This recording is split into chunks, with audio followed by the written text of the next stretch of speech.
தங்கமயிலின் தங்க மாங்கல்ய கலெக்ஷன்ஸ்ல ஏராளமான நகைகள், எண்ணற்ற டிசைன்கள். தங்கமயிலின் தங்க மாங்கல்யம் கலெக்ஷன்ஸ், தங்கமயில் ஜுவல்லரி, தமிழகமெங்கும். சுபமுகூர்த்த பட்டுச் சேலைகளின் மாளிகை திலகராஜ் டெக்ஸ்டைல்ஸ், சிவகாசி. விருதுநகர் மாவட்டத்திலே மிக பிரம்மாண்டமான ஜவுளி சாம்ராஜ்யம் நாம சிவகாசி திலகராஜ் டெக்ஸ்டைல்ஸ் தான். தற்போது நம்மிடையே மூத்த பத்திரிகையாளர் திரு ரங்கராஜ் பாண்டே அவர்கள் தான் இணைந்திருக்கிறார்கள். பேச நிறைய விஷயங்களுக்கு பேசலாம். சார் வணக்கம், எப்படி இருக்கீங்க சார்? காட்ஸ் கிரேஸ்மா சூப்பராக இருக்கேன். சி ஜோசப் விஜய் என்னும் நான் அப்படிங்கிற இந்த விஷயத்தை கேட்கறதுக்காக நிறைய பேர் காத்துட்டு இருந்தாங்கன்னு சொல்ல முடியும். நான் அப்பார்ட் ஃப்ரம் நியூட்ரலாக சில விஷயங்கள் பேசணும்னு நினைக்கிறேன். அது இன்றைக்கி நடந்திருக்கு அப்படிங்கிறத பார்க்க முடியுது. ஃபர்ஸ்ட் ஆஃப் ஆல் இன்னைக்கு அந்த நாளை பற்றி நான் பேசணும்னு நினைக்கிறேன். நிறைய பேர் இல்லை, நம்ம வந்து நம்பராகவே சொல்ல முடியும். குறைஞ்சபட்சம் 1,70,00,000 பேர், கிட்டத்தட்ட 2 கோடி பேர் எதிர்பார்த்துருக்காங்கன்னு பார்க்குறோம். நம்ம வந்து ஒட்டுமொத்தமாக தமிழ்நாட்டில் 8 கோடி தமிழர்கள் இருக்கிறாங்கன்னு நம்ம சொல்கிறோம். அதில் வந்து 5,80,00,000 வாக்காளர் இருக்கிறாங்கன்னு சொல்கிறோம். அதில் வந்து 1,70,00,000 பேர் இந்த வார்த்தையை கேட்கணுங்கிறதுக்காக வாக்களிச்சிருக்காங்கன்னு பார்க்குறோம். மற்றவர்கள் வந்து வேறு வேறு காரணங்களுக்காக மாற்றி வாக்களிச்சிருக்கலாம்.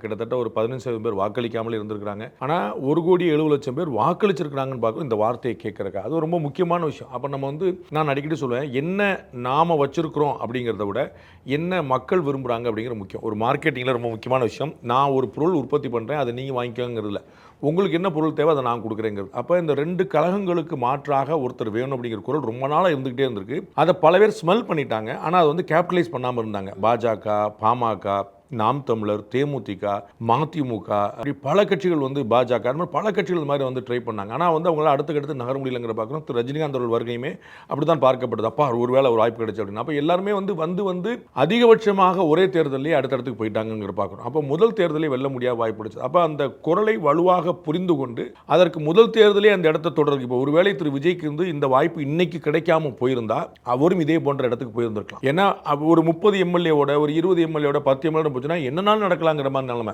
ஆளுங்கட்சி அமையறவங்க தூக்கிட்டு போயிடுவாங்க, கட்சி உடைய மாதிரி பல சிக்கல் இருக்கும்போது ஒரே பால், அந்த பால்லே 6 அடிச்சாகணும். இப்படி ஒரு நிலைமை ரஜினிகாந்த் அவர்களுக்கு தான் இருந்துச்சு. ஏன்னா அவருடைய வயது கருதி அவர் எதிர்க்கட்சி தலைவராகவோ அவர் பெரிய கட்சி தலைவராகலாம் இருக்க முடியாது. நேராக முதலமைச்சராக உட்கார்ந்தா தான் உண்டு. அந்த மாதிரி தான் நம்ம பல இடங்களில் பார்க்குறோம். திரு அரவிந்த் கெஜ்ரிவால் தான் சரியான உதாரணம்.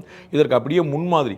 ஒரே தேர்தல், அப்பயே எம்எல்ஏ, அப்பயே முதலமைச்சர், நேராக வந்தால் டக்குன்னு மேலே இருக்கும்போது அவர் வந்து ஸ்டெபிலைஸ் பண்ணுறதுக்கான ஒரு ஸ்பேஸ் கிடைச்சு. அப்படிப்பட்ட ஒரு வரலாற்று வாய்ப்பு ஒரு கிடைச்சிருக்கு. அதில் எந்த குழப்பமில்லை. அது என்ன தேவை மக்களிடம் அப்படிங்கிறத புரிந்து கொண்டதனுடைய விளைவு. அதில் தான் அவர் உறுதியாக இருந்தார். திரு எஸ். ஏ. சந்திரசேகர் வந்து குறிப்பிட்டார், இந்த மாதிரி தனியாக நிற்பேன் அப்படிங்கிற அவர் காட்டின வைராக்கியம் உறுதியாக ரொம்ப முக்கியமானது அப்படின்ட்டு.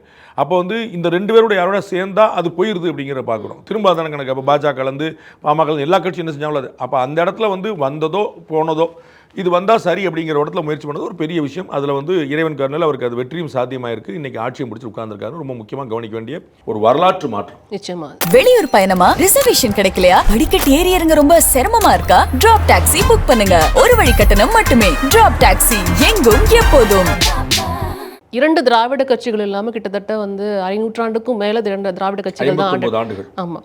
அப்படிங்கிறப்ப 2 திராவிட கட்சிகள் இல்லாத ஒரு ஆட்சி. அவங்க சொன்னாங்க 1967, 1977 மீண்டும் திரும்பும் அப்படின்னு.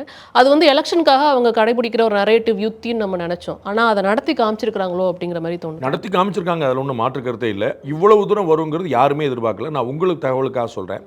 தாவேக்கால இருக்கக்கூடிய மிக முக்கியமான நபர், அவ்வளோதான் நான் சொல்கிறேன். அவங்க வந்து சார் நீங்கள் சொன்னது தான் நடக்கும் அப்படின்னு எங்கள்கிட்ட சொல்லியிருக்காங்க தேர்தலுக்கு பிறகு, வாக்குப்பதிவுக்கு பிறகு. ஆனால் வாக்குப்பதிவுக்கு பிறகு எங்களுக்கு கிடைக்கக்கூடிய தகவல் பார்த்தா நாங்கள் எதிர்பார்த்தது மீறி அவர் சொன்னது நீங்கள் எதிர்பார்க்க. நாங்கள் இன்டர்னலாக அங்கே பார்ட்டி மீட்டிங்கில் பேசணும். அப்போ வந்து நீங்கள் சொன்னதாக நடக்குங்கிறத நாங்கள் எல்லாருமே புரிஞ்சுக்கிட்டோம். ஆஃப்டர் எலெக்ஷன், ஆஃப்டர் போலிங் நாங்கள் பார்க்கும்போது எங்கள் கட்சிக்காரங்களாம் இல்லை சார் நம்ம ஜெயிச்சிரும் நிறைய பேர் அவங்க கவுண்டருக்கு பார்த்தா நாம் எல்லாருமே கணக்கு பண்ணதை தாண்டி 50% மேலே வாக்கு விழுக்காடு எங்களுக்கே விழுந்து நாங்கள் ஒரு 150 சீட்டுக்கு மேலே போக வாய்ப்பு இருக்குன்னார். இது அவர்களே எதிர்பார்க்காதுங்கிற நம்ம புரிஞ்சுக்கிறோம். ரொம்ப வேண்டப்பட்ட பலர், திரு விஜய் அவர்களுக்கு ரொம்ப வேண்டப்பட்ட நெருக்கமான பலர், அது வந்து நண்பர்கள், உறவினர்கள், வேண்டப்பட்டவங்க, கட்சிக்காரங்க பலர் வந்து எப்படியாவது ஒரு அலையன்ஸ் அவருக்கு ஃபார்ம் பண்ணி கொடுத்துடணும் அப்படிங்கிற விரும்பினாங்க. அதை திரு விஜயே விரும்பினாருங்கிறத மறந்துடக்கூடாது. அவர் கட்சி துவக்கின முதல் நாளே சொல்லியிருந்தாரு, நம்ம நம்பி சில கூட்டணி கட்சிகள் வருவாங்க, அவர்களுக்கு நம்ம கொடுக்கணும். ஸோ கூட்டணி வேணும் அப்படிங்கிற அவரும் உறுதியாக இருந்தாருங்கிற பார்க்குறோம். அமையலை. அது ஒரு வகையில் ரொம்ப நல்லதாகவும் போயிடுச்சு பொலிட்டிக்கலாக. அதனால சாத்தியமாயிருச்சு. ஸோ மக்கள் முடிவெடுத்துட்டாங்க, சாத்தியமாயிருச்சு. இப்படி முடிவெடுப்பாங்கிறது யாருமே எதிர்பார்க்கல தான் நானும் நினைக்கிறேன். சில விஷயங்கள் கரெக்டாக பிளேஸில் அமைஞ்சிருக்கோ அப்படின்னு அவருடைய ஒவ்வொரு ஸ்டெப்பையும் பார்க்கும்போது தோணுது. நீங்கள் சொன்ன மாதிரி அவங்களே எதிர்பார்த்துருப்பாங்களாங்கிறது தெரியாது. ஆனால் எல்லா விஷயங்களும் கரெக்டான இடத்துல வந்து உட்கார்ந்துருக்குங்கிற மாதிரி நிறைய விஷயங்கள் பார்க்க முடியும். நேரம் நல்லா இருந்தால் நம்ம வந்து ஏற்கனவே திமுக தலைவர் திரு ஸ்டாலின் அவருடைய பிறந்தநாள் விழாவில் நான் பேசும்போது சொன்னேன், அவரவர் எடுக்கிற முடிவு உங்களுக்கு சாதகமாக இருக்குது அப்படின்னு. அந்த மாதிரி வந்து நீங்கள் வந்து ரோட்டில் போகிற மாதிரி தான்.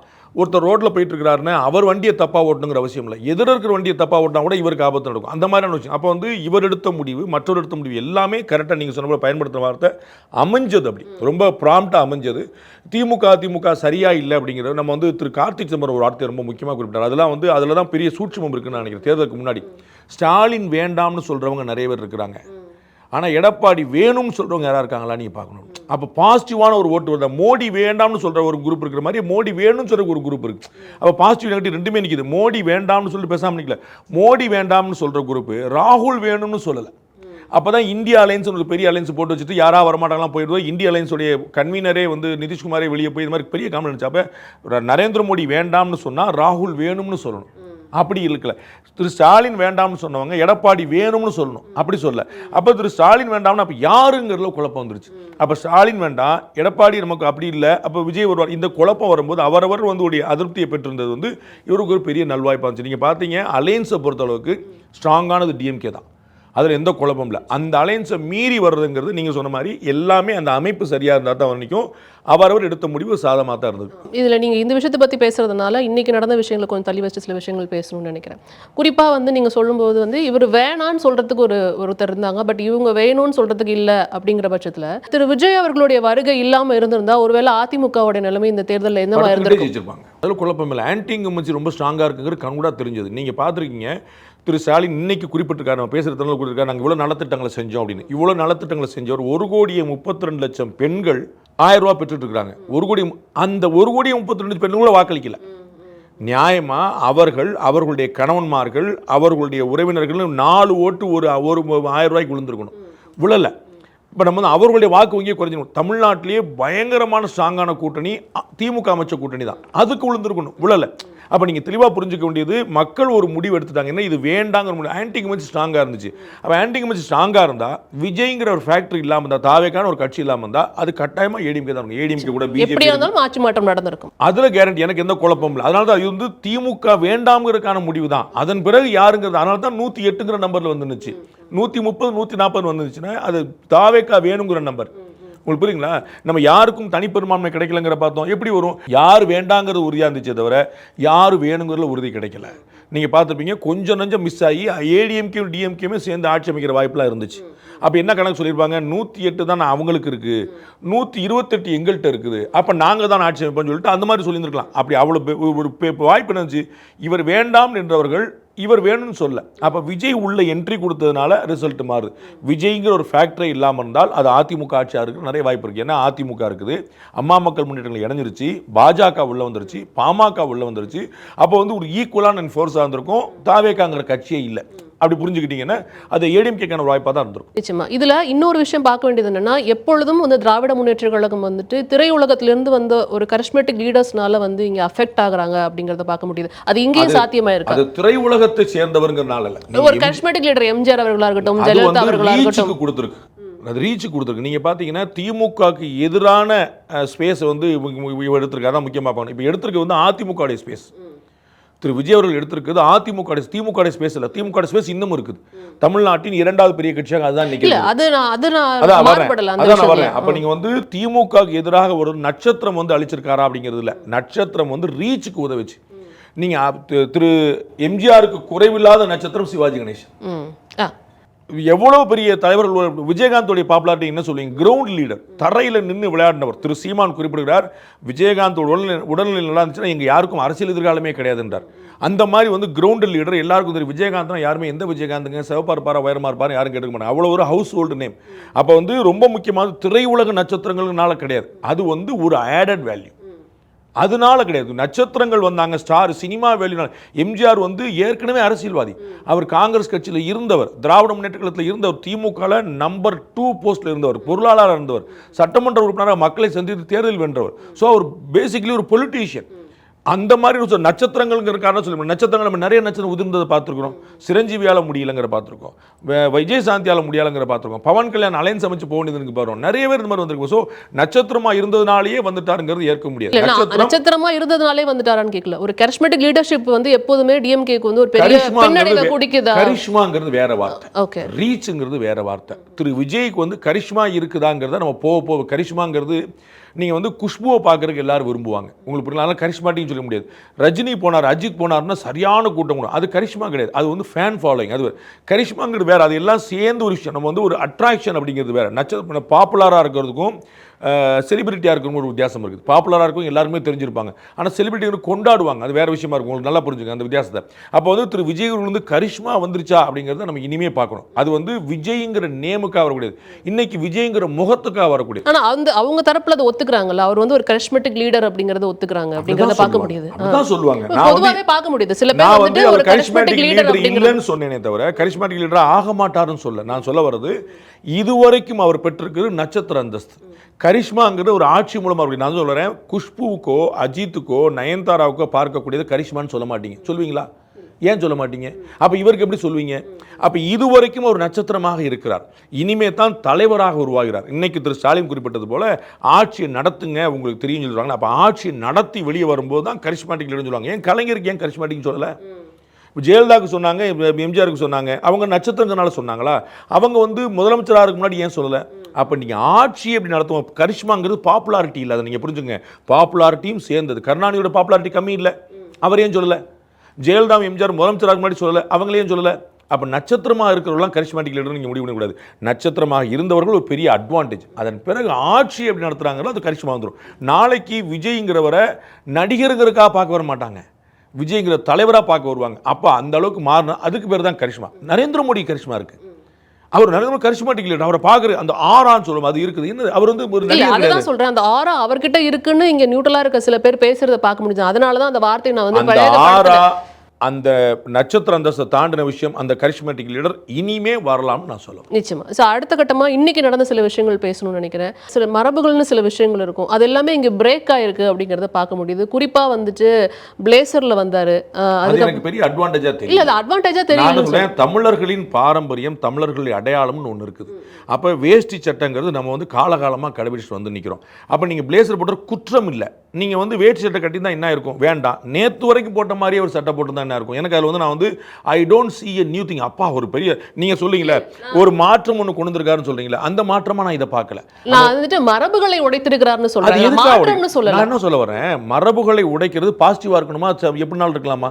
பாசிட்டிவா இருந்தா நம்ம வந்து நேத்து ஒரு விஷயம் இருந்துச்சு, அதை இன்னைக்கு பிரேக் பண்ணிருக்கோம். நல்ல விதமா தான பிரேக் பண்ணோம். ராத்திரி 12:30 மணிக்கு பட்ஜெட் போடுற விஷயம் இருந்துச்சு. பட்ஜெட் வந்து ராத்திரி 12:30 மணிக்கு போடுவாங்க, பிப்ரவரி மாசம் லாஸ்ட் நாளைக்கு போடுவாங்க. அவங்க மாத்தி நைட் 12 மணிக்கு எது போட்டு காலையில 10 மணிக்கு போடுங்கன்னாங்க. அது மாற்றம், மரபை உடைச்சிருக்காங்க. பிரிட்டிஷ் பீரியட்ல இருந்து இருந்துச்சு. நான் இது அட்வான்டேஜா சொல்ல சார். இது வந்து இப்போ எல்லாரும் வேஸ்ட் சட்டையில வருவாங்க, இது வந்து ஒரு வித்தியாசமா ஒரு பிளேசர்ல வந்திருக்காருங்கறத நான் வந்து புரிந்து பண்ணனும். வித்தியாசமா நீங்க பாக்குறீங்க, ஃபார் வாட் நான் கேக்குறேன். நான் சொல்றேன், நீங்க வித்தியாசம் பண்ணுங்க, அது வளர்ச்சியை நோக்கியதாக, அடையாளத்தை நோக்கியதா மாறணும். இது வந்து சிம்பாலிசம் இல்லையா, இது அடையாள குறியீடு இல்லையா? நீங்க ஏன் தமிழ் தாய் வாழ்த்து பாருங்க, ஏன் தெலுங்கு தாய் வாழ்த்து பாடக்கூடாது, ஏன் பிரிட்டிஷ் தாய் வாழ்த்து பாடக்கூடாது? தமிழர்கள் அப்படிங்கிற சென்ஸ் இருக்கு இல்லையா, அதனால நம்ம தமிழ் தாய் வாழ்த்து பாடுறோம். நம்முடைய நாடு, நம்முடைய அடையாளத்தை பற்றி தமிழ்நாட்டு முதலமைச்சர் தானே நீங்க. அப்ப நம்முடைய அடையாளம் பிளேசர் கிடையாது. அதில் ஒன்றும் குழப்பம். நீங்கள் எந்த ட்ரெஸ், சினிமாவில் நீங்கள் எந்த ட்ரெஸ் யாருமே கேட்டது இல்லையா, அவர் எல்லாம் ஒட்டுமொத்த தமிழ்நாடு ஏற்றுச்சு. நீங்கள் நாளைக்கு எந்த ட்ரெஸ்லாம் போடலாம், ஆனால் ஒரு கல்யாணத்துக்கு நம்ம என்ன போடுவோம்?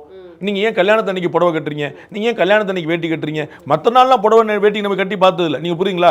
நம்ம வந்து தாலியை கழட்டி வைக்கிற பெண்கள் நிறைய பார்த்துருக்குறோம், ஒன்றும் தப்பே இல்லை, குத்தமே சொல்ல. ஆனால் கல்யாணத்து அன்னைக்கு என்ன போடுவீங்க? தாலி எப்படி நான் கழட்டி வைக்க விரும்பா, தேங்க்ஸ் மாப்பிள்ளைன்னு சொல்லி சொல்லுவீங்களா? அப்போ நமக்கு ஒரு செலிப்ரேஷன் அன்னைக்கு, ஃபெஸ்டிவல் அன்னைக்கு, தீபாவளிக்கு நம்ம எப்படி இருப்போம், பொங்கலுக்கு நம்ம எப்படி இருப்போம்? அது போன்று தான் பதவியேற்பு. பதவியேற்புங்கிறது அவருடைய வாழ்க்கையில் மிக முக்கியமான நாள். அப்போ நம்ம என்ன, அந்த பட்டு வேட்டை சட்டி பட்டு வேட்டை கட்டியிருந்தார் அப்படின்னா அது வேற மாதிரி இருந்திருக்கலாம். அது நீங்கள் ட்ரெடிஷனல் உடைக்கிறவங்க கதர் சட்டை போடணுங்கிற அவசியம் இல்லை, நீங்கள் மாப்பிள மாதிரி ட்ரெஸ் பண்ணிட்டு வந்திருக்கலாம், அதில் ஒன்றும் குழப்பம் இல்லையா? ஸோ பிளேசர் போட்டு வந்ததை நான் எந்த விதமான மரபு உடைப்புன்னு பார்க்கல. ஃபார் வாட் ரீசன் எனக்கு புரியும். நிச்சயமா. ஆனால் அதை மரபுங்கிறத சேர்த்துன எங்கெங்கெல்லாம் நான் அது வந்து சொல்லணும்னு நினைக்கிறேனோ, நேராக போய் இங்கே பதவி ஏற்று முடிஞ்சதுக்கப்புறம் அங்கே முதலமைச்சர் அலுவலகத்தில் தான் போய் என்ன திட்டத்தை செயல்படுத்த போகிறோங்கிற ஒரு கோப்பில் வந்து சைன் போடுறத பார்க்க முடியும். ஆனால் இன்னைக்கு மக்கள் முன்னாடியே அதை பண்ணியிருக்கிறாரு. அந்த மாதிரி சில விஷயங்கள் நான் சொல்றேன். பெரிய விஷயம் இல்லை, அது வந்து ஒரு பப்ளிக்லோடைய ஈர்ப்பை இருக்கிறதுக்கு வந்து ரொம்ப பிரயோஜனப்பட்டிருக்கு. அது ஒன்றும் குழப்பம் இல்லை. அங்கேயே பேசுறது வழக்கம் இல்லை, இதுக்கு முன்னாடி பேசுனதில்ல. அங்கேயே கழுத்து போகிறது வழக்கம் இல்லை, அதெல்லாம் ஒன்றும் குழப்பம். நான் வந்து பார்க்குற மரபு மீறினதுங்கிற எதை பார்க்கணும், பாசிட்டிவான சொல்கிறேன் பாருங்க.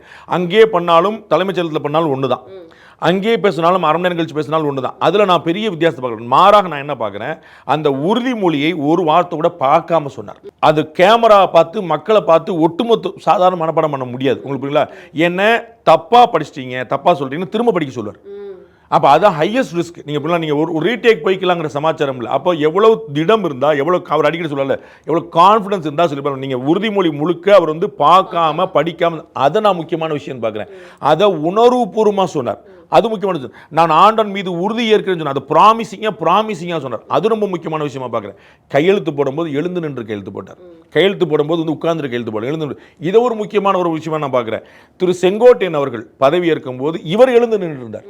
அவர் வந்து ரகசிய காப்புரிமானம், பதவி பிரமாணம், இவர் இதெல்லாம் தான் நீங்கள் மரபை மீற விஷயம். இவருடைய தலைமையில் தான் அவர் அமைச்சர், சரிங்களா? அவருடைய தலைமையில் கிடையாது. ஆனால் வயதில் முதிர்ந்தவர் திரு செங்கோட்டையன் உள்ள வந்த பிறகு தான் இவருக்கு பொலிட்டிக்கல் என்டார்ஸ்மெண்ட் கிடைச்சது. அவரே வந்துட்டார்ப்பா, அப்போ முக்கியமான விஷயம் அப்படின்னு சொல்லி நார்மலாக டிஎம்கேக்கு தான் போவாங்க, ஏடிஎம்கேல வெளியேறி டிவிக்கு வந்து ஒரு முக்கியமான. அப்போ வந்து அவரை மதித்தாருங்கிற பார்க்குறோம். அவர் வந்து இவர் மதிக்கிறாங்கிற பெரிய விஷயம் இல்லை, இவர் தான் கேண்டிடேட், இவர் அவரை மதித்தாங்க முக்கியமான. நான் வந்து இப்போ திரு செங்கோட்டையனை இவர் மதித்து எழுந்து நின்றது, எழுந்து நின்று 3 கோவில் கையெழுத்திட்டது, ஒரு வரி கூட பார்க்காமல் தன்னுடைய வாக்குறுதியை கொடுத்தது, இதுதான் ரொம்ப முக்கியமான அந்த மரபுகளை மீறிய அட்வான்டேஜ், பாசிட்டிவான விஷயமா பார்க்குறேன். மற்ற வந்து இருக்கிறது தான். அது வந்து நீங்கள் பிளேசர் போட்டதுனால குத்தம் கிடையாது, அது வெள்ளை வேட்டி வெள்ளை சட்டை பட்டு வேட்டி பட்டு சட்டை தான் இன்னும் பியூட்டிஃபுல்லாக இருந்திருக்கும். அது நம்முடைய மரபு சார்ந்து வந்து நிச்சயமா. இது அடுத்த கட்டமாக வந்து இன்னைக்கு அனௌன்ஸ் பண்ண சில விஷயங்கள், 3 விஷயங்கள், அதாவது இலவச மின்சாரம், அதுவும் 500, அதுலேயும் ஒரு சில கன்ஃபியூஷன்ஸ் இருக்கு. அது என்னங்கிறது நம்ம போக போக தான் தெரியும். ஒரு அக்கன்னா தான் நீங்கள் வந்து அது சரிதான். 500 யூனிட் மின்சாரம் 2 மாதத்துக்கு ஒரு முறை பயன்படுத்துறவங்களுக்கு முதல் 200 யூனிட் ஃப்ரீ.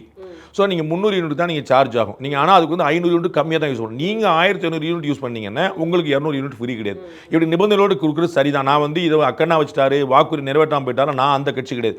நான் வாக்குறுதியை நிறைவேற்றாவிட்டாலும் பரவாயில்லைன்னு சொல்கிற கட்சி. நமக்கு இங்கே தேவை சில, நான் உங்களுக்கு முதல்ல சொன்னேன், ஏன்ட்ட என்ன இருக்குங்கிற பிரச்சனை இல்லை, உங்களுக்கு என்ன தேவைங்கிற பிரச்சனை. நான் வந்து உங்களுக்கு தங்கத்தில் நகை போடுறத விட மதிய சாப்பாட்டுக்கு வழி கொடுக்கணும்.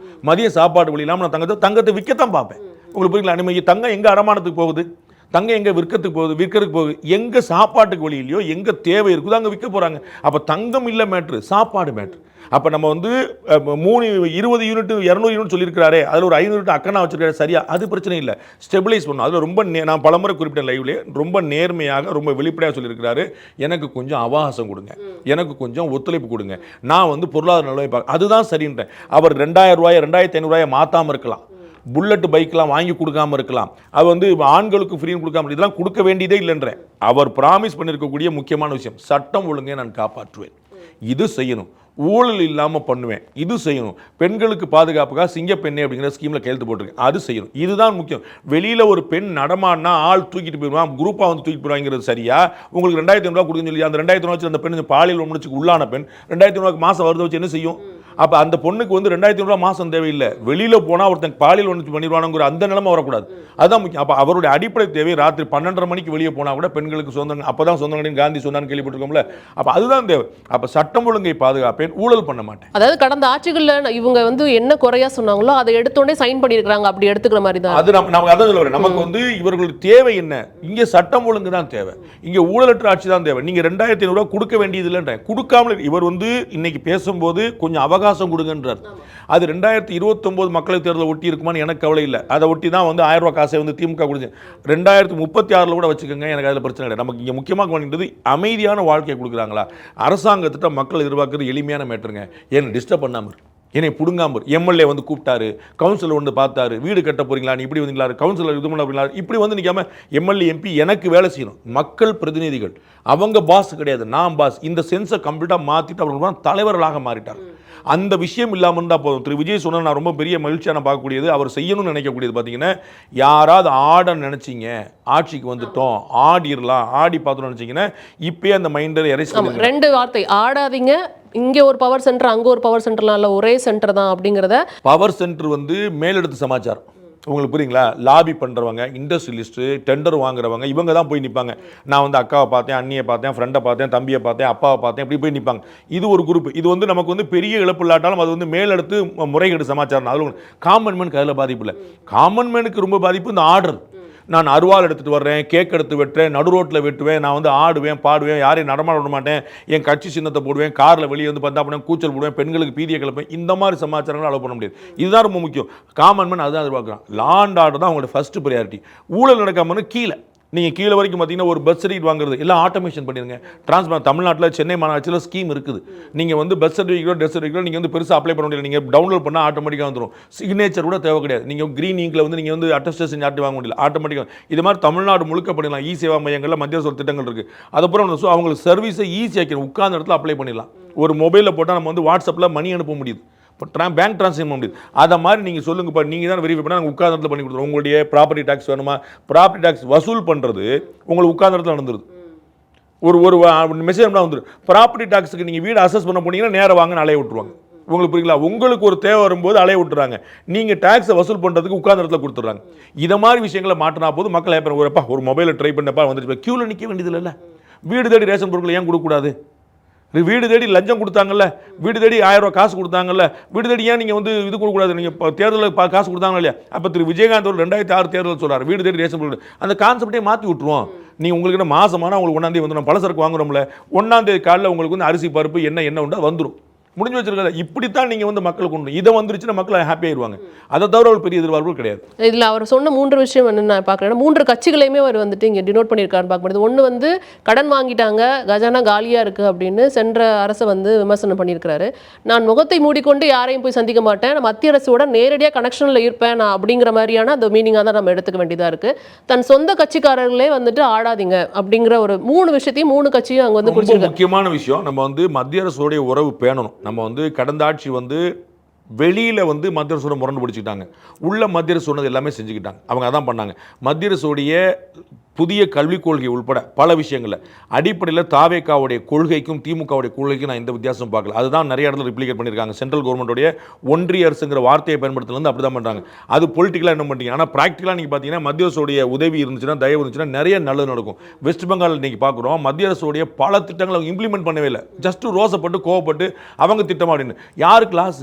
நம்ம மக்களுக்கு லாஸ். அப்போ தமிழ்நாடு ஜென்ரேட் பண்ணுற ரெவன்யூ தாண்டி சென்ட்ரல் கவர்மெண்ட் கொடுக்குற ரெவன்யூ கொடுத்தா மக்களுக்கு தான் நிறைய நல்லது. இந்த 10 லட்சம் கோடி ரூபாங்கிற கடன் நிலச்சி நிற்கும், இல்லாட்டி வந்து குறைஞ்சிக்கிட்டே வரும். நம்ம இன்னும் கூடுதலான ஸ்கீம்களை செய்ய முடியும். அப்போ அப்படி தான் நம்ம யோசிக்கணும். அப்போ வந்து நேரடியான மத்திய அரசு நல்ல உறவு பண்ணுறது ரொம்ப நல்ல விஷயம்.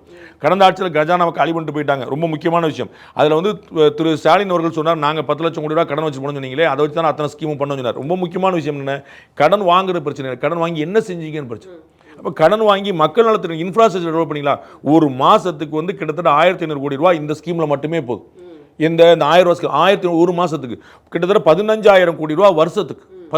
15000 கோடி ரூபா வருஷத்துக்கு வந்தால் எவ்வளோ ஸ்கீம்ஸ் கொண்டு வர முடியும் பாருங்க. மக்கள்கிட்ட ஒரு பைசா வசூல் பண்ணாமல் நம்ம கொடுக்க முடியும். அப்போ மக்கள் என்ன எதிர்பார்க்குறாங்க, நீங்கள் இன்ஃப்ராஸ்ட்ரக்சர் கொடுங்க, டெவலப்மெண்ட் கொடுங்க, ரோடு கொடுங்க, அதான முக்கியம். நீங்கள் வந்து திமுக ஆட்சியில் போன வெள்ளத்தின் போது ஒரு பாலமே அடிச்சு போனது பார்த்தோம்.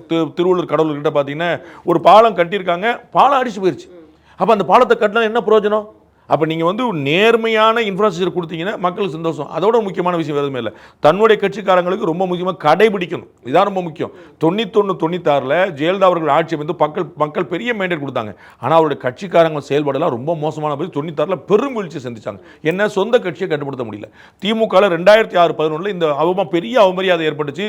தலைவர் ரொம்ப நல்லா இருந்தார், நல்ல, ஆனால் கீழே வரைக்கும் பயங்கர இந்த பவர் சென்டர் அண்டு கீழே எல்லாரும் பண்ணாங்க. அப்போ வந்து அதில் வந்து பெரிய வீழ்ச்சி. 11 ஆட்சிக்கு வர முடியல, 16 ஆட்சிக்கு வர முடியல, 14 பார்லிமெண்ட் 3 கன்சிடரேஷன்லாம் போயிடுச்சு. ஜெயலலிதா மரணித்த பிறகு தான் இவங்க ஆட்சி பற்றி யோசிக்க முடிஞ்சது. என்ன, கீழே சரியில்லை. அப்போ தன்னுடைய கட்சிக்காரங்களை கட்டுப்படுத்தி, நீங்கள்லாம் என்னுடைய விர்ச்சுவல் வாரியர்ஸ், நீங்கள்லாம் குட்டீஸ், நீங்கள்லாம் எனக்கு சப்போர்ட் பண்ணி எல்லாம் முக்கியம். அது எல்லாமே நல்லாட்சி வர்றதுக்காக. ஸோ அவங்க ஆடுனாங்க, இனிமேல் நம்ம ஆடுவோங்கிறதுக்காக இல்லை. அவர்கள் ஆடினார்கள் என்றால் ஆடக்கூடாதுங்கிறதுக்காக தான் உங்களுக்கு கொடுத்தாங்க. அப்போ நம்ம ஆடுவோம்னா உங்களுக்கு அதே கணக்கு தான். அப்போ நம்ம தெளிவாக இன்னைக்கு பேசிய விஷயங்களை செயல்படுத்திட்டா முடிஞ்சது. இதை வந்து ஒரு அறிக்கையாக கூட கட்சிக்கு கொடுத்துருந்துருக்கலாம். ஆனால் அதை வந்துட்டு இங்கேயே அனௌன்ஸ் பண்ணாரு அப்படிங்கிறத பார்க்க முடியுது. ஏன்னா சென்ற ஆட்சியில் திரு முதல்வர் மு க ஸ்டாலின், அதாவது எக்ஸ் முதல்வர் மு க ஸ்டாலின் அவர்கள் என்ன சொல்லியிருந்தார் அப்படின்னா, காலையில் எந்திரிச்சோடனே வந்துட்டு பார்க்குறப்ப எனக்கு கஷ்டமா இருக்கு, மத்தளத்துக்கு 2 பக்கம் தட்டுற மாதிரி இருக்கு அப்படின்ற பிரச்சனைகளை வந்துட்டு கட்சிக்காரர்கள் முன்னாடி பேசினதை பார்க்க முடிஞ்சது. எந்த அமைச்சர் என்ன பேசியிருப்பாரோ என்ன செஞ்சிருப்பாரோ தெரியாத, அது கண்கூடா பார்த்தோம். அதை வந்து அலோவ் பண்ணாம இன்னைக்கு பேசுனதை திரு விஜய் செஞ்சா போதும், வேற எதுவுமே இல்லை. அவர்கள்ட்ட மக்கள்கிட்ட பொறுமையாக இருக்க வேண்டு கொடுத்தார், பொறுமையாக இருப்பாங்க. எதிர்க்கட்சிகள் அரசியல் பண்ணுவாங்க, அது ஒரு பெரிய ப்ராப்ளம்ல அதை சமாளிச்சிட முடியும். அது மக்களே கண்டுக்க மாட்டாங்க, அது பெரிய ப்ராப்ளம். இவர் நேர்மையாக இருந்து சொன்னதை செய்தால் 1991-96 ஜெயலலிதா அவர்கள் ₹1 தான் சம்பளம் வாங்கினாங்க, மாச சம்பளம் ₹1 தான். இன்னைக்கு வந்து திரு விஜய் அவர்கள் முதலமைச்சராக நான் மக்கள் பணத்தை தொடமாட்டேன்னு சொல்லியிருக்காரு. அது சம்பளம் வாங்குறாரா இல்லையாங்கிறதுல ஊழலுக்கு அனுமதிக்காமல் இருக்கணும். இன்னைக்கு வரைக்கும் நீங்கள் ஒன்றும் ஒரு விஷயம் புரிஞ்சு, நீங்கள் வந்து என்ன மாற்றுக்கிறதுனால ஒரு விஷயம் புரிஞ்சுக்கணும். 11 வருஷமாக வந்து சென்ட்ரல் கவர்மெண்ட் பிஜேபி கவர்மெண்ட் இருக்குது. பாரத பிரதமர் நரேந்திர மோடியிலேருந்து கீழே இருக்கக்கூடிய அமைச்சர் வரைக்கும் ஒருத்தர் மேலே ஊழல் புகார் கிடையாது, புகாரே கிடையாது. உங்களுக்கு புரியுங்களா? மத்திய அரசு தமிழ்நாட்டை வஞ்சிக்குது கெஞ்சிக்குது நீங்கள் சொல்லிக்கலாம். ஆனால் நரேந்திர மோடி ஊழல் பண்ணிட்டாரு, அமித்ஷா ஊழல் பண்ணிட்டாரு, எல்முருகன் இப்படி பண்ணிட்டாரு, நிர்மலா சீதாராமன் பண்ணிட்டாரு, ஒருத்தர் பேரை நீங்கள் சொல்ல முடியல. அந்த மாதிரி திரு விஜய் இருந்தாலே போதும், அவர் மேலே ஒரு ஊழல் கிடைச்சா சொல்ல முடியலப்பா.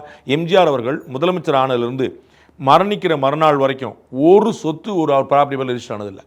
அவர் முதலமைச்சர் ஆன நாள்லேருந்து ஒரு ப்ராப்பர்ட்டி அவர் பேரில் ரெஜிஸ்டர் ஆனதில்லை. கண் யோசிச்சு பாருங்க, சினிமாவில் இருந்து அவர் என்ன சம்பாதிச்சார். நான் பார்த்தேன், இன்னைக்கு இதை கூட சொன்னேன், லைவ்ல கூட சொன்னேன். அவர் வந்து முதலமைச்சராக வர்றதுக்கு முன்னாடி லெக்ஸஸ் கார்லையும் டிஃபெண்டர் கார்லையும் பெரிய பெரிய காரில் போனார். முதலமைச்சர் ஆன பிறகு டொயோட்டோ காரில் போகிறார் அப்படின்னு. அது கவர்மெண்டோடைய கார், அது வந்து அதோடய பெரிய பெரிய சொந்தமாக சம்பாதிச்ச கார். உங்களுக்கு புரியுங்களா? அது வந்து வேறங்க டேக்ஸை கட்டி வாங்கி போட்டு சொந்தமாக உழைச்சி சம்பாதிச்ச கார். அதனால் நிறைய உழைச்சி வச்சிருக்காரு, நிறைய சம்பாதிச்சிருக்காரு, அதில் குழப்பம் இல்லை. அப்போ அரசு பணத்தில் நான் கை வைக்க மாட்டேங்கிறது. அவரும் எல்லாருமே அவரை போன்றவர்களே கிடையாது, அவர் மாதிரி பொருளாதார நிலைமையில் இருக்கிறவங்க கிடையாது.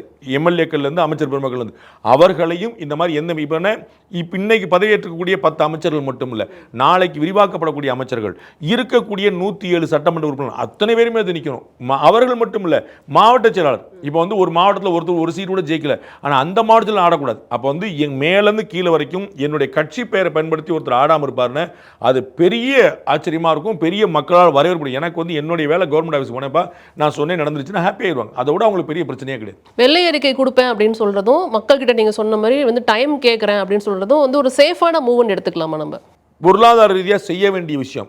இன்சிடென்டலி 2021 திமுக ஆட்சி ஏற்ற உடனே அன்றைய நிதியமைச்சர் பிடிஆர் பழனிவேல் தியாகராஜன் இதே மாதிரி வெள்ளை அறிக்கை கொடுத்தார். அப்போ வெள்ளை அறிக்கை கொடுக்கறது இல்லை, அது நல்ல விஷயம், ஃபர்ஸ்ட் மூவ், அது சிம்பாலிசம். வெள்ளை அறிக்கை கொடுத்துட்டு அதனால எக்கனாமிக்கலாக ஸ்லோ டவுன் தான் பண்ணுவேன், நான் உங்களுக்கு புது திட்டங்கள்லாம் கொடுக்க மாட்டேன், பழைய திட்டங்களை கண்டினியூ பண்ணுறேன், அதில் நான் எவ்வளோ சரி பண்ண முடியுமோ பார்க்குறேன், அதில் பயனாளர்கள்லாம் உறுப்பினர்கள்லாம் ரீசெக் பண்ணுறேன், உங்களுக்கு 1000 ரூபா வந்துட்டு இருக்கு அப்படின்னா நீங்கள் வந்து ஏற்கனவே கவர்மெண்ட் எம்ப்ளாயர் தான் உங்களுக்கு கிடையாது, உங்களுடைய வீட்டுக்கார் கவர்மெண்ட் எம்ப்ளாயர் தான் உங்களுக்கு கிடையாது, நீங்கள் பென்ஷனாக இருந்தால் உங்களுக்கு கிடையாது, இருக்க குறைக்கலாம், நீங்கள் 1000 ரூபா ஸ்கீமை நிப்பாட்ட வேண்டியதில்லை. ஆனால் அந்த 1,32,00,000 பெனிஃபிஷரிஸுமே ஒரிஜினல் பெனிஃபிஷரி தானே நீங்கள் பார்க்கணும். இதை மாதிரி விதவை பென்ஷன் திட்டம், முதியோர் பென்ஷன் திட்டம், நிறைய ஸ்கீம்ஸ் இருக்குது. முதல்ல இந்த ஸ்கீம்ஸ் எல்லாமே நான் சரியான ஆட்களுக்கு தான் கொடுத்துருக்கேன் பார்த்தாலே போதும். அதுலேயே உங்களுக்கு ஞாபகம் இருக்குமான்னு தெரியல, தமிழ்நாட்டில் இந்த ஆதார் கார்டோடு ரேஷன் கார்டை இணைச்சாங்க. 10 லட்சம் போலி ரேஷன் கார்டுகள் பறிமுதல் செய்யப்பட்டன. 10 லட்சம், ஜஸ்ட் இமேஜின். ஒரு ரேஷன் கார்டுக்கு 20 கிலோ அரிசி கொடுக்குறோம். 10 லட்சம் ரேஷன் கார்டுக்கு மாதம் 20 கிலோ அரிசி எவ்வளோ? அப்போ ஒரே ஒரு டெக்னிக்கல் அட்வான்ஸ் மூலமாக 10 லட்சம் போலி ரேஷன் கார்டு வெளியே போச்சு.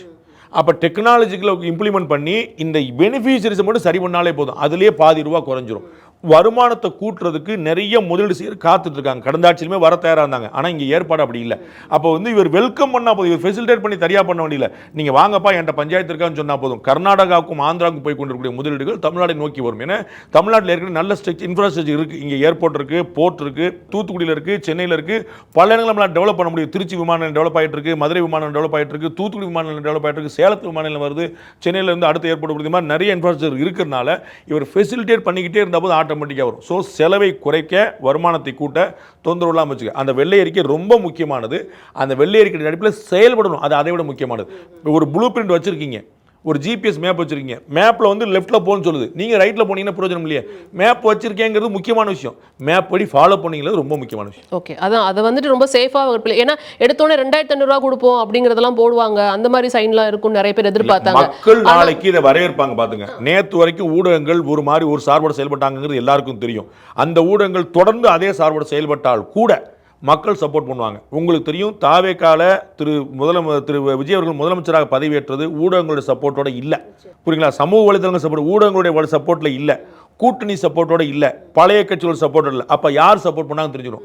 ஆம் ஜனதா, காமன் மேன், சாமானிய மனிதன் சப்போர்ட் பண்ணியிருக்கான். அவன் தொடர்ந்து சப்போர்ட் பண்ணுவான். எப்போ நீங்கள் தொந்தரவு பண்ணாமல் இருந்தா. ஊடகங்களோட சப்போர்ட் பண்ணுவாங்க, ஊடகங்களுக்கு பேசவே பண்ணுங்க.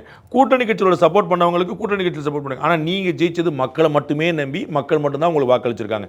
ஸோ இந்த எந்த டிவி என்ன சொல்லிச்சுங்கிறத பார்த்து அவங்க வாக்களிக்கல. அப்போ இந்த பக்கம் இருந்தால் போதும். இந்த கட்சிகளும் ஊடகங்களும் இவர் நிறைவேற்றலை, இவர் செய்யலை, ஒரு வருஷம் ஆயிடுச்சு, ஒன்றுமே செய்யலைன்னு சொன்னால் கூட, நான் ஏற்கனவே சொன்ன அந்த 3 விதிகள், பெண்களுக்கான பாதுகாப்பு, தொந்தரவு பண்ணாத அரசு, சட்டம் ஒழுங்கு, தொந்தரவு பண்ணாத அரசியல் போதும் மக்களுக்கு. நிச்சயமா அது தரணும். இவங்க வந்து 2500 ரூபாய் எப்போ கொடுக்குறேன்னு சொன்னாங்க, கொடுக்கல. யாருமே கேட்க மாட்டாங்க. 1000 ரூபாய் கண்டினியூ ஆகிட்டு இருந்தால் நான் 1000 ரூபாய் பாதி பேருக்கு பிடிங்கி விடுங்க, தப்பு இல்லைன்றேன். யாருக்கு தகுதியற்றவர்கள். எனக்கு தெரியும், காரில் வந்து 1000 ரூபாய் காசு வாங்கிட்டு போனவங்க தெரியும். அப்போ காரில் வரவங்க 1000 ரூபாய், அவன் பெட்ரோலுக்கு போகிறதுக்கு தான் நம்ம காசு கொடுத்துமா? ஒரு ஏழை செருப்பு தைச்சிருக்க தொழிலாளி வீட்டுக்கு 1000 ரூபாய் போகணுமா, காருக்கு போகணுமா? அப்போ அதை சரி பண்ணாலே நம்ம வந்து எப்பயுமே சொல்லுவேன், இடஒதுக்கீடு வேண்டாம் என்பதில் சரியான நபர்களுக்கு போய் சேருதான் முக்கியம். அதை நம்ம அதே மாதிரி தான் இந்த மானிய திட்டங்கள்லாம் வந்து தேவையில்லைங்கிற தேவை சரியான நபர்களுக்கு போய் தான். அப்போ நீங்கள் கூட 1000 பேர் கொடுக்க முடியும். இதில் தாண்டி இப்போ ஒரு சர்ச்சையை வந்துட்டு இது வேணும்னே கிளப்பப்பட்டதா இல்லை எப்படின்னு எடுத்துக்கலாம். வந்தே மாதரம் பாடல் பாடினதை வந்துட்டு ஒரு சர்ச்சையாக கிரியேட் பண்ணியிருக்காங்க. வந்தே மாதரம் முதல்ல, தேசிய கீதம் 2வது, தமிழ் தாய் வாழ்த்து 3வது. இப்போ ஒரு சர்ச்சை, சரிங்களா?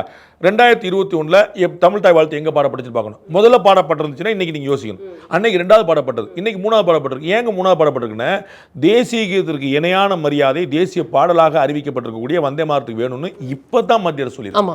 இப்பதான் பார்லிமெண்ட்ல சொல்லிருக்காங்க, அது அறிவிக்கப்பட்டு கெசெட்ல நோட் வந்திருக்கு. அப்ப இப்பதான் வந்திருக்கு. அப்ப அதற்கு பிறகு நடக்கக்கூடிய முக்கியமான ஃபங்க்ஷன் இப்ப முதலமைச்சருடைய பதவியேற்பு தான். அதனால கொண்டு வந்திருக்காங்க. நீங்க திரு ஸ்டாலின் அவர்கள் பதவி எடுத்து போட்டு காட்டுங்க. ஸ்டாலின் அவர்கள் பதவியேற்ற போது முதல்ல தமிழ் தாய் வாழ்த்து பாடப்பட்டுச்சான்னு கேளுங்க. அப்ப தமிழ் தாய் வாழ்த்து முதல்ல பாடப்பட்டிருந்துச்சு, நீங்க இன்னைக்கு 3வது பாட்டு சண்டைக்கு வருங்க. அன்னைக்கு 2வது பாடப்பட்டது. ஏன்? அன்னைக்கு தேசிய கீதமும் தமிழ் தாய் வாழ்த்தும். இன்னைக்கு தேசிய பாடல், தேசிய கீதம், தமிழ் தாய் வாழ்த்து. இந்தியா தானே, இந்தியாவின் தாய்நாடு தானே சொல்றோம். தமிழ்நாடின் தாய்நாடு சொல்லி இந்தியாவுக்குள்ளதான தமிழ்நாடு. வந்தே மாதரம் என்ன சொல்லுது? எல்லாம் ஒட்டுமொத்தமா எல்லாமே என்னுடைய தாயின்னு சொல்லுது. ஒட்டுமொத்த இந்தியாவினுடைய தாய்நாடு சொல்லுது. வேற என்ன சொல்லுது? அதுவுமே கூட இலக்கணம் தானே. அப்புறம் வந்து ஒரே நபருக்காக ஒரு கட்சிக்காக சொல்லப்பட்ட விஷயமே கிடையாதுல்ல. அதில் அப்போ திமுகவிலேயே மற்றவங்களும் விமர்சனம் வச்சாங்கன்னு ஒரே கேள்விதான்.